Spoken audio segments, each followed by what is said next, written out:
Чет Нура айылынын жашоочусу Жипаркул Осмонова 1 жылдан бери Ак Тилек чакан ишканасын ачып, 3 жумушчуну иш орду менен камсыздайт. Анын негизги продукциясы сүзмөдөн турат. Аталган азыкка мөмө жемиштерди кошуп, учурда кластердик ыкма менен иш алып барууда. 2023-жылы ошо Кыргыз патент аркылуу жарыяланган 40 райондон 40 темилге долбоорунун жеңүүчүсүмүн. Ошол долбоордон 1 миллион сом каражат алганмын. Ошол каражатка мен кичи цехтин жабдууларын алдым да. Кичи цехти ушу январь айынан бери иштетип баштадым. Кудай буйрса азыр 3 киши иштеп жатат. Бул продукциям ушу таза нукура, нак сүзмөдөн даярдалат. Анан ушу жер жемиш кошулгандыктан бул витаминий продукт болуп эсептелинет да. Анан станок алайын десем 100 миң тегерегинде, станок алайын десем 100 миң тегерегиндеги станоктор бүт эле самодельный болот экен. Форумдун дагы бир катышуучусу Кылыч Абакиров былтыркы жылы дээрлик 70 гектар аянтка сафлор айдап түшүмү мол болгону менен сата албай ара жолдо калган. Мындан улам чыктуу тоют катары пайдаланып, мал бордогонго аргасыз болгон. Бирок аталган өсүмдүктүн кирешелүү экенин эске алып, быйыл 10 гектар жерге өстүрүүнү пландоодо. Болгону сафлорду кайра иштетүүчү жабдыкты алууну көздөп жатат. Эгер аны сатууда маселе болбогондо, ондогон гектарга айдамак. Анткени азыр жери да, үрөнү да даяр. Май тарттырганга цех болбогондугуна байланыштуу жеке эле биздин айылда эмес, нарын район боюнча жок. Ушундай станок. Ошондо жок болгондугуна байланыштуу мен ошол 2 жылдык түшүмүмдү малга, жемге аралаштырып эле берип эле келатам.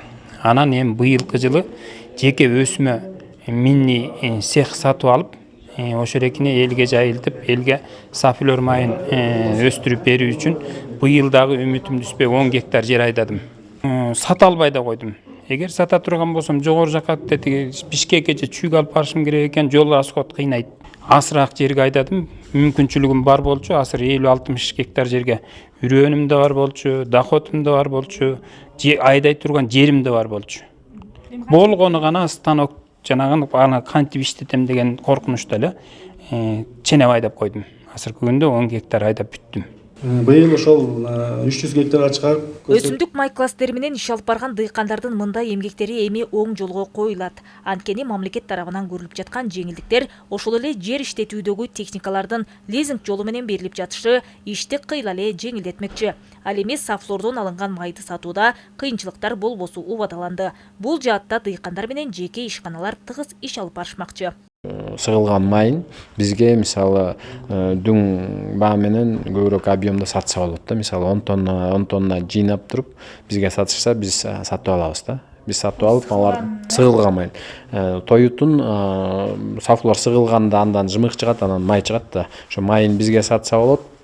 Жымыкын бияктан тоют катары малга берсе болот да. Өздөштүрүлбөй алган жерлердин максаты бул да, жана суу түйүндөрү жетпей, суу түйүндөрү бузулушунун максатынан өздөштүрүлбөй калып жүргөн да. Азыр биз болсо буквально эле өткөн жумада эле 20 гектарды кайракты бердик өздөштүрүүгө. Именно сафлор айдоо максатында. Быйыл дыйкандарга жакшы эле техникалардын баарын алып атышат, лизинг менен алып атышат техникаларды. Жана жогоруда айтып өттүм, жүгөрү чаба турган атайын шаймандар келди, алынып келип атат. Ошол жүгөрү шаймандар келген айыл өкмөттөргө, ошол жакынкы айыл өкмөттөрүнө ошол жүгөрүн айдоону сунуштап атабыз. Нарын районунун айыл чарба тармагын өнүктүрүүнүн ыкмалары аталган форумда кеңири талкуу болду. Форумга республиканын кайра иштетүүчү алдыңкы ишканалары жана атайын адистер жергиликтүү дыйкан фермерлерге өз ишмердүүлүктөрү жана тажрыйбалары менен бөлүшүштү.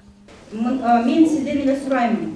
Биз жүндү алабыз. Облуста жүндү кайра иштетүүчү ишкананын жоктугу теңир толук фермерлердин негизги көйгөйү экени айтылды. Мындан улам тонналаган жүндөр пайдаланылбай, арзыбаган суммага бааланууда. Бул жаатта иш алып барган атайын жеке ишкана жетекчиси Миринос багытындагы кой жүнүн жогорку баада алууга даяр экендигин айтып, фермерлерди кызматташууга чакырды. Биздики максат кара жүн менен иштеш керек. Бирок биз бул жылда кара жүндү алабыз, ал жумушак болуш керек, таза. Таза болбосо дейли, бирок самый основной критерий бизде бул жумушак. Дубара бар болсо, дубара 25 сомдон баштап. Кара жүндү бул жылда биз 10 сомдон 15 сомго чейин алабыз. Бизге фермерлер Бишкекке кайрылсын. Таза меринос эле болсо, ошол бизге керек болуп атат. Таза меринос болсо деле ал жумушак, жеңил. Да. А если смешивать башка атары менен жүрсө, конечно, сапаты жаман болот. Бизге мындай болбойт. Быйылкы жылы Нарын районунун аймагына кластердик ыкманы колдонуу менен карагаттан 100 000 түп, сафлор өсүмдүгүнөн 200 гектар, ал эми 300 гектар жерге жүгөрү айдап чыктуу тоют катары пайдалануу пландалууда.